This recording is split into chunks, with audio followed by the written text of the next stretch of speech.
Yun o mga kapotpot, so good morning. So matagal-tagal din tayo din nakapag-bike. So halos magdadalawang buwan din simula noon last na bike ride natin. So ngayon tatakbo tayo ngayon papuntang Zambales. Medyo inagahan na natin para hindi tayo mabutan ng init. Yun ang mga kapotpot no to. So time check tayo 5:20. Medyo maaga ang take off namin ngayon. Alis kami ng mga past 5 dito sa San Fernando. Ngayon pupunta tayo ngayon papuntang Zambales. So doon muna tayo magba-bike ride. Ayun, kasama na natin si Parikoy. So estimated natin based dun sa Google Maps saka sa Strava, nasa 98.2 kilometers simula dito hanggang makarating ng San Narciso, Zambales.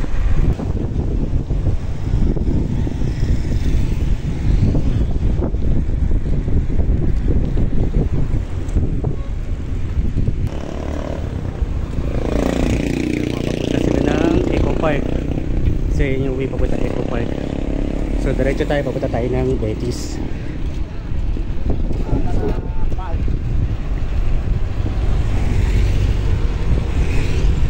Yan mga kapotpot no. So nandito na tayo sa bahay ng Betis, sa Guagua. May simbahan ng Betis. So ito mga almost 2 kilometers na malapit na tayo sa bahay ng Guagua. Yan, so time check, ito pa lang yung tamang oras, 5:45. Nandito na tayo ngayon sa bayan ng Guagua. So nabanggit ko yata kanina 5:45, nandun pa lang tayo sa sa may San Fernando. So ito, stopover muna kami ni Parikoy bago tayo lumarga. Water break muna tayo dito sa bayan ng Guagua. Ayan mga kapotpot mo, so tuloy tayo sa pagpadyak. Papunta naman tayo ngayon ng bayan ng Lubao.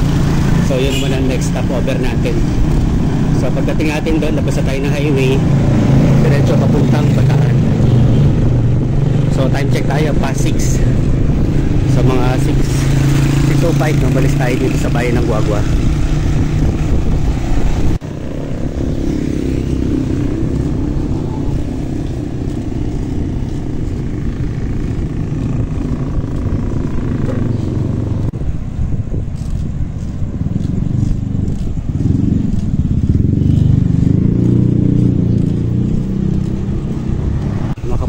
So time check 6:15, nandito na tayo sa bayan ng Lubao.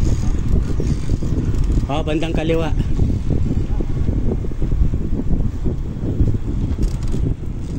Bayan yata yan pag dinaretso mo. Atay sa dalila, medyo nagkalituhan tayo dito. Dito papuntang sige dyan diretso. Cemetery labas yan. Ito diretso doon din sa may highway din, di ba? Basta yung dalawang yan, highway yan. Sige, diretso na lang tayo. Ayun, medyo nakalimutan na namin to ruta na to sa Tagalan na napapunta kami dito. Yun, kanila lang, medyo naasiwa lang ako. Tumutunog yung natin, yung center hub ng pedal natin. So hanap tayo mamaya ng bike shop pag stopover sa dinalupihan para mawala yung ingay. Mga kapotpot no, sa time check 6:35, nandito na tayo ngayon sa palabas na tayo papuntang highway. So nandito na tayo sa may junction ng Lubao. So dito lalabas na tayo ng highway. Naghahanap lang tayo ng papareparan mamaya. Kanina pa ako naiingayan dito sa center hub ng natin, bisikleta.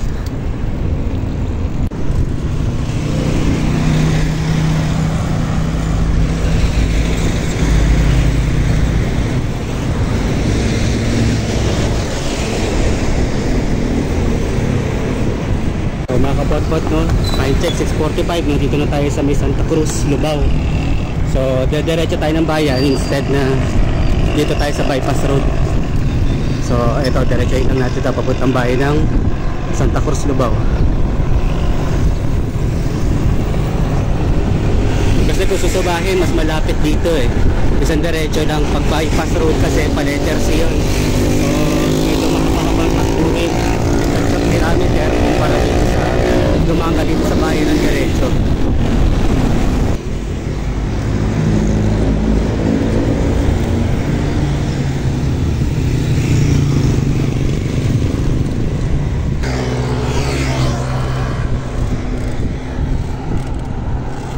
Park siya, Pradera. Pradera Park. Yan, so mga kapot-pot, no, time check, alas 7, sakto. So ngayon, palabas pa lang tayo ng bayan, ng ano, Pampanga Province. Ayan, ito yung arko. So papasok na tayo ng Bataan. So dito na tayo sa bandang Hermosa. So diretso pa tayo, target natin, makarating tayo ng Subic. Mga kapot-pot, no, so time check, 7:30. Pasok na tayo dito sa Dinalupihan, Bataan. Yan, dire-diretso na tayo hanggang makarating tayo doon sa Rotonda. Tapos pagdating na Rotonda, kakanan tayo papuntang Subic, Olongapo.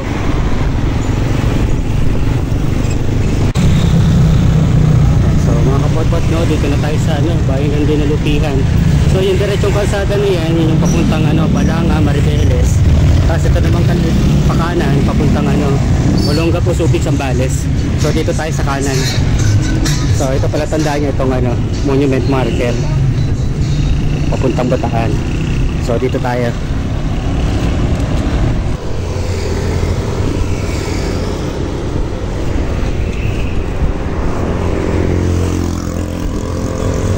Yun mga kapot-pot do, so time check tayo.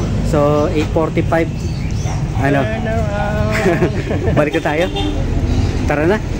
Okay na yan. Wala pala 40 kilometers, balik na tayo. Ayos na yan. Yun. So pahinga muna kami dito sa ano, nandito pa tayo sa Bataan, sa Colo, Barangay Colo, Bataan. So pagdating dito, ayan na yung bundok. So dito na magsisimula yung ahon. So dito na kami mag-a-adjust ng bisikleta. Kaya lang problema, wala kami nakitang bike shop dito sa Dinalupihan. So dahan-dahanin na lang natin ang pag-akyat. Sa Olongapo proper na tayo magpapa-repair pa sakali. So pahinga muna tayo dito, water break muna tayo dito. Mga kapot-pot, time check, alas 9 na. So dito na magsisimula ang ahonan, paakyat ng Olongapo. So ito, tuloy-tuloy na to, puro ahon. So medyo nagbaba na tayo ng gear para makaangat tayo. Mga kapot-pot, no, time check 9:30. Dito po lang kami sa Dinalupihan, Bataan. So ito, ayos lang kami ng bike. Sakto, pinadaanan kami ng bike shop dito, at least kahit paano nakatono kami mamaya pag-akyat. So papagawa na rin natin itong isa para wala na tayong aberya mamaya pag-akyat ng Gapo. Yung mga kapot-pot, so time check alas 10. Medyo na-late lang tayo ng konti dahil paggawa tayo ng bike. So simula na uli tayo ng pagra-ride. Banatan uli natin itong ahon. Yun, at least tumahimik na yung ano natin. Natuyuan lang pala ng grasa yung ano, yung center hub. Pero ngayon okay na, makakatakbo na tayo ng maayos. Well, medyo inabot nga na tayo na medyo tanghali na, pero kaya pa yan, nakarating tayo.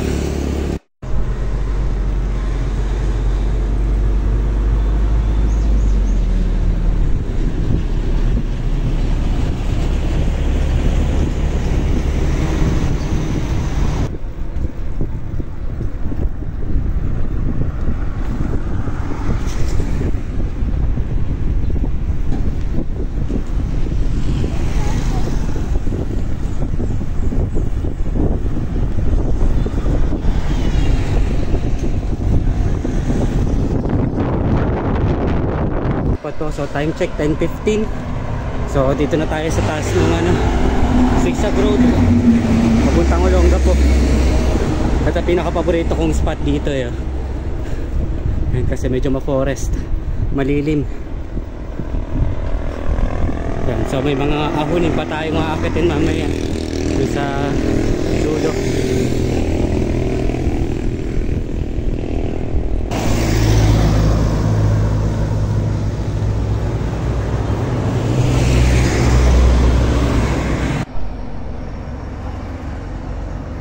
Ano, diretso?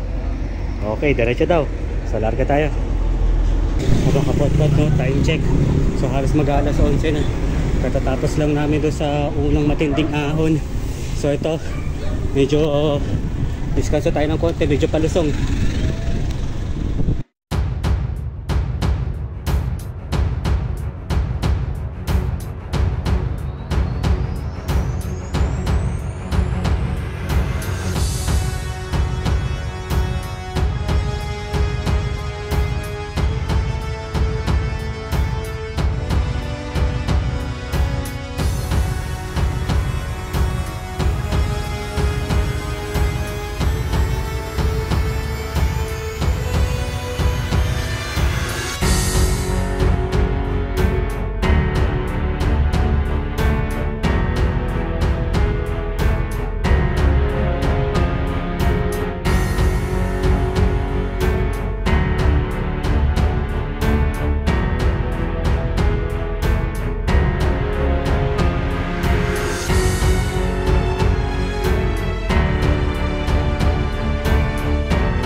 pa rin kami ng Gapo. So nandito na tayo sa Bukana ng Olongapo City. So ang target natin, makarating tayo ng Olongapo proper ng mga around 11:30 siguro. Makarating tayo doon. Oo. Tapos lunch lang siguro tayo, Subic na. Sa Subic. Tapos pahinga lang kami na siguro mga isang oras sa Subic. Then Banat papunta ng papuntang Castillejos, Zambales. Yun, so lang kami, water break lang kami saglit, then larga na ulit tayo. Yan mga kapot-pot, so time check 11:20. Ayan, another ahon na naman kami dito. So hanggang makarating dun sa boundary sa may Kabalan. Pagdating ng Kabalan, yun, medyo pababa nito. Ito, tsaga-tsaga muna tayo sa pacing. Kasi napita tayo na magla-lunch tayo, lunch break na. Baka sa Olongapo na kami mananghalian. Yan mga kapot-pot, no? May mga portion lang ako na hindi kinuhanan na kanina kasi kailangan ko na magdalawang kamay at medyo delikado yung pababa. Yun, so nakababa na tayo dito sa Old Kabalan. So papasok na tayo ng bayan ng Olongapo City, pero antayin lang natin si Kuya. Nandun siya sa likod kanina nung kinuha niya yung nalaglag na helmet. So stop over na tayo saglit, antayin lang natin, then larga na tayo. Yung mga kapot-pot mo, so time check halos 5 minutes before 12 o'clock. Nandito na tayo sa Olongapo City. So dito magpapahinga muna tayo, konting recovery lang, at least mga isang oras. Baka dito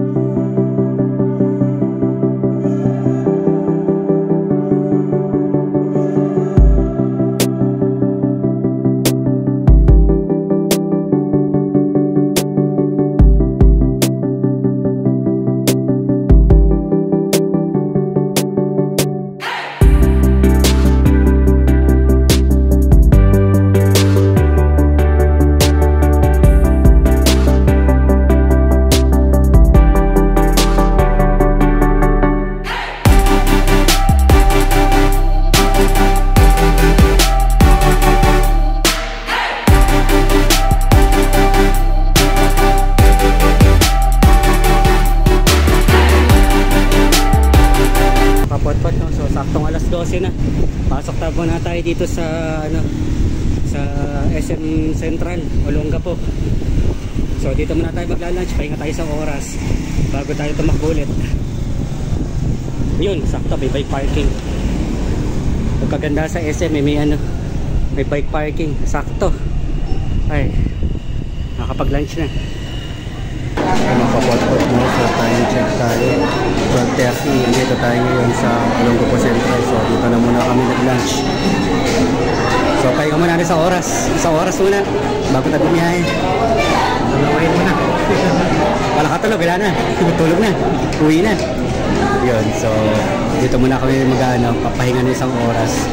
Tapos after 1 hour, takbo ulit papuntang Subic. So tingnan natin kung sasad-sad pa o sa napag-usapan natin itinerary. Mga kapot-pot, no? So pagkatapos kumain, pwede nang umuwi. Uwi na tayo, tara na. So nandito kami sa loob ng ng SM City, Grand Central, dito sa Olongapo. So babalik na kami ngayon dun sa parking. So tuloy ulit tayo ng pagpadyak papuntang Subic. So time check, so 1:20. So meron pa tayong 10 minutes ikot-ikot dito, then larga na ulit tayo. Yung mga kapot-pot, no? So time check, sakto 1:30, take off ulit tayo. So simula dito sa SM Olongapo Central, tatakbo na tayo papuntang Subic, Zambales.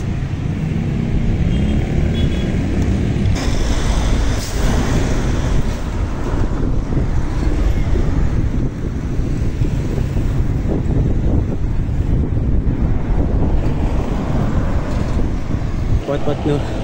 So ito na yung part na medyo creepy lang dahil nasa gilid kang kasada, kaya puro sementeryo.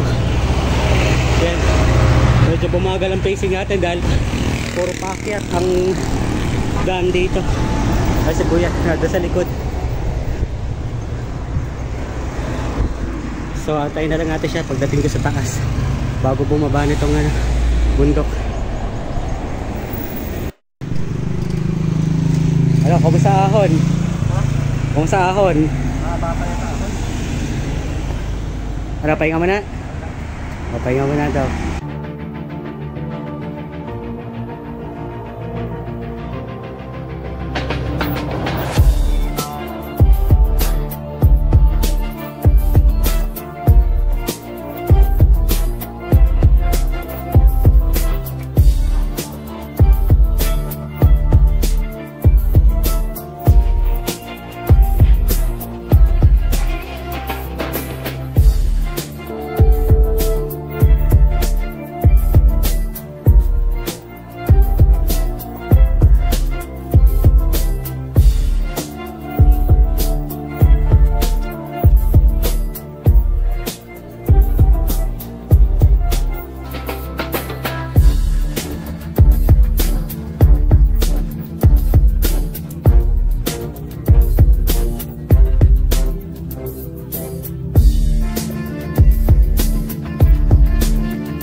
check, 2 PM.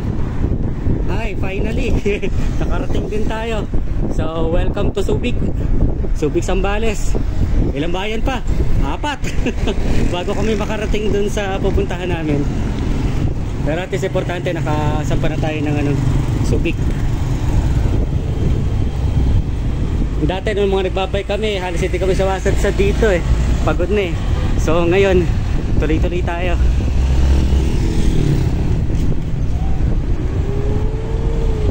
Sa Pangkapotpo, time check 2:30. So dito pa rin tayo. Usually sa bayan ng pa rin, Subic. So pero malapit-lapit na tayo sa Arco, papasok ng Castillejos. So parang ito na yung pinaka-proper. Tapos unahan dulong bayan ng Subic. Ano, kaya pa? O, kaya pa raw, kaya pa. Sige. Yay! Tuloy! Okay, medyo nakakalaspag lang talaga yung init. Grabe init ngayon. Pero okay na rin, at least medyo pahapon na.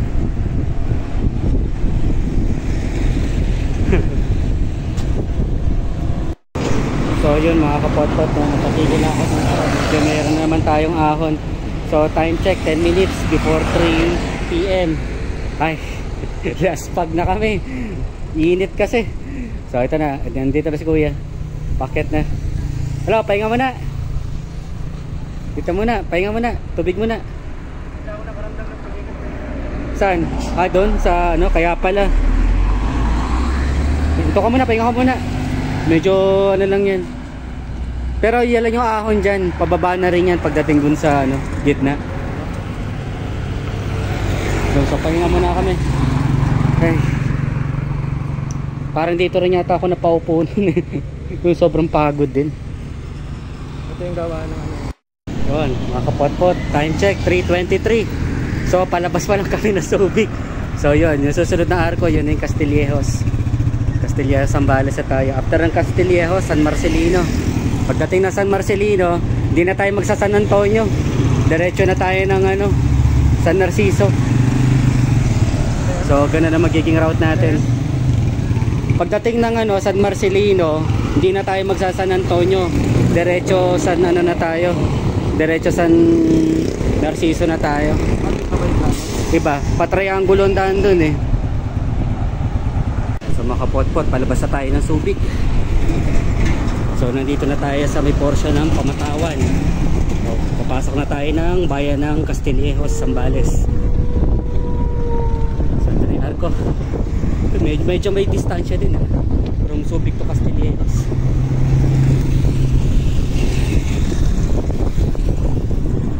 Ano, pasok na.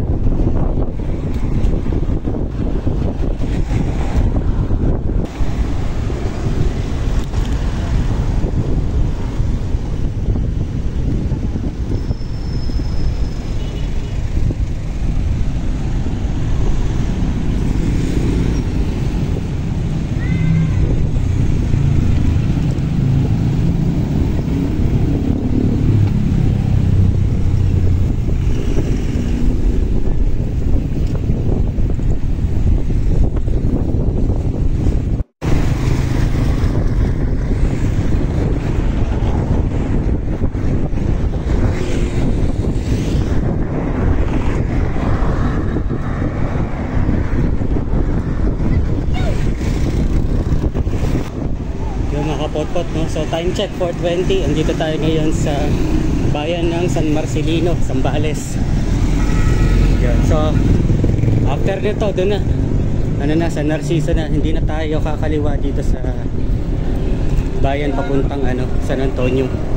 Kasi yan, pag kumaliwa ka dyan, San Antonio. Pag dito naman, papuntang Manuete. So stopover muna tayo dito sa plaza ng San Marcelino. So mga kapotpot, diretso pa rin tayo. So time check natin 4:30.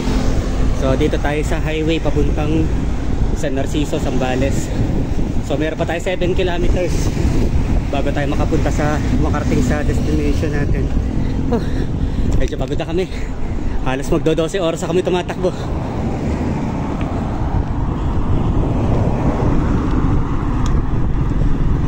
Yan. So ito na yung arko ng San Marcelino. Pa-exit na tayo.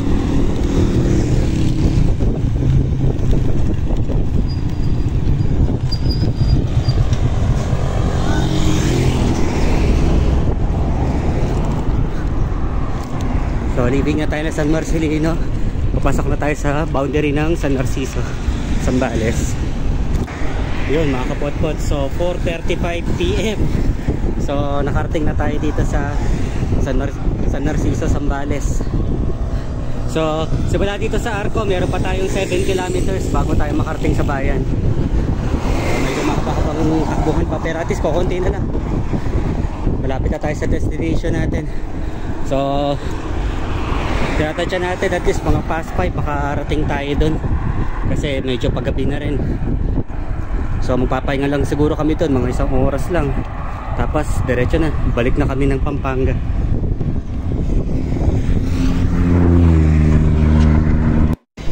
So mga kapotpot, no? So stopover muna tayo dito. So ilong muna tayo. Tapos ito, bumili na rin ng red magnet yata si Parekoy. So ito, mga almost 2 kilometers na lang. Malapit na tayo doon sa destination natin. Kaya lang ang worry nga natin, abutan na tayo ng gabi. It's 5:15 na. So meron pa tayo 2 kilometers sa tatakbuhin. So expected na makakarating tayo doon siguro mga around 5:40 o 5:45. Pahinga na tayo saglit, then larga na uli tayo.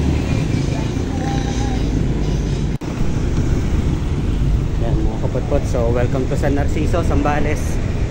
So yan, yung kanto dito, dyan tayo kakaliwa.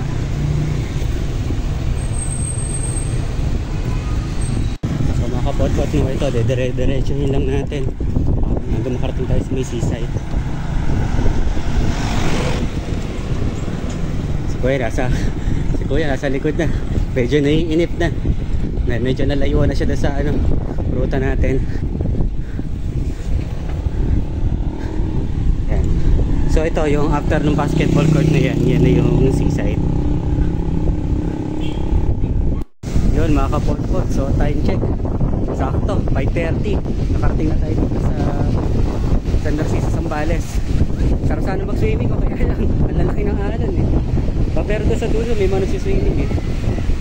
Ayan o, medyo marami nag-ano doon. Pero ang laki ng alon, mahirap sumugod eh. Yun, so tinumban na lang namin yung bike dito, hindi kaya ng stand eh.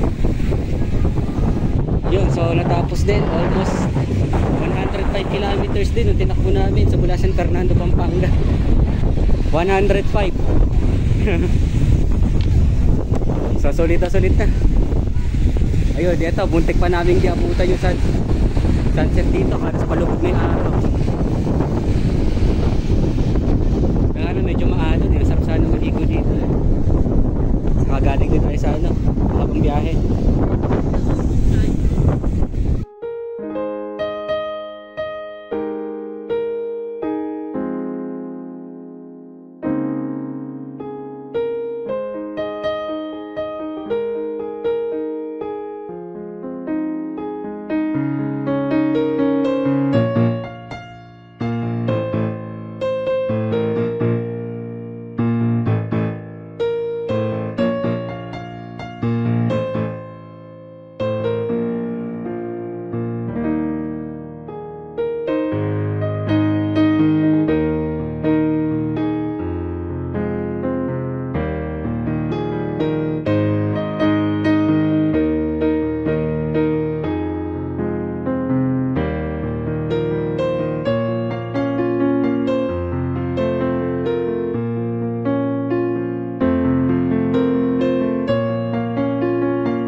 kapot-pot no, time check 6 PM.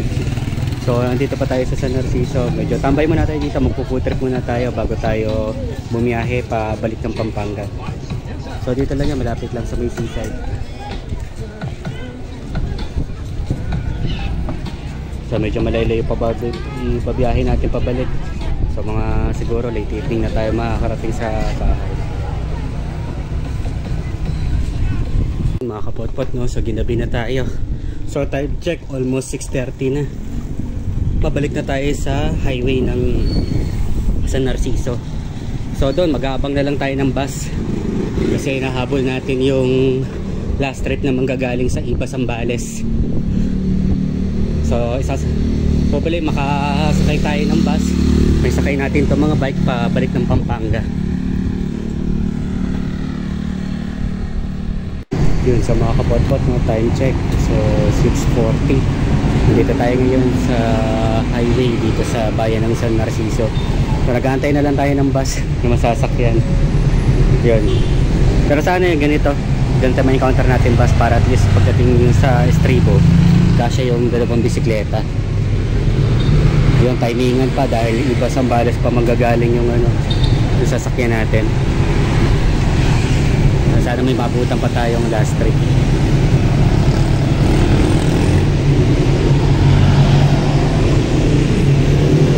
So nakapot-pot no, time check so halos 7:45, mag-aalas 8 na.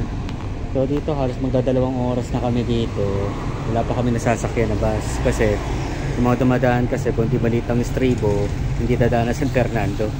So yun, kaya tsaga-tsaga muna kami na pag-aantay. Pero hopefully sana may dumaan na bus na makakasakay na kami.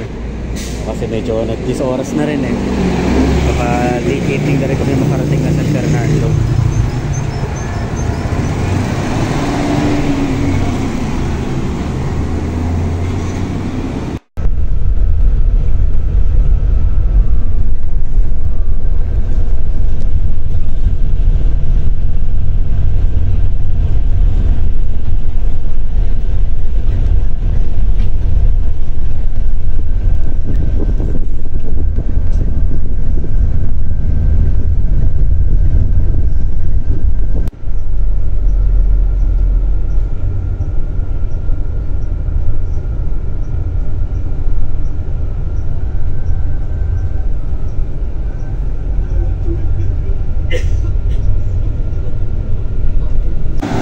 Yun mga kapot-pot no? So time check 11:53.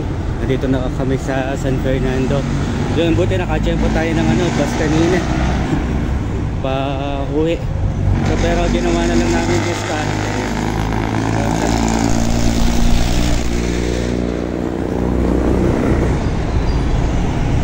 Pero ginawa na lang namin discount eh, nagdaan na lang kami dalawang transfer. So isa from San Narciso papuntang Olongapo, tapos from Olongapo lipat kami ng bus paano naman papunta dito sa San Fernando kasi unang nasakyan namin paano siya pa Esitex, so hindi dadaan na San Fernando, kaya kailangan mag-cutting trip kami para makauwi. So ito halos inabot na kami ng ano, hating gabi. Ito tinutulak lang namin yung bike dito dahil pa counterflow kasi para hindi na kami ikot. Pedestrian. Yun mga kapot-pot no, so ano uli kami, padyak uli kami, pauwi na kami ng bahay. So halos ilang oras din inabot ang ano natin, ang bike natin, halos 12 oras tapos yung biyahe pa uwi. So medyo natagalan lang kami kanina pag-aantay ng bus dito sa San Narciso, pero finally yun, nakauwi rin sa bahay. Yun mga kapot-pot no, so time check tayo, it's 12 midnight na. So inaabot na tayo ng ating gabi. So dito na natin tatapusin ang vlog natin. So kung gusto nyo makita yung ano, yung kabuuan o ruta namin yung papunta ng Pampanga hanggang San Narciso, Zambales, follow nyo lang ako sa Strava. Okay, sige, good night, bye bye.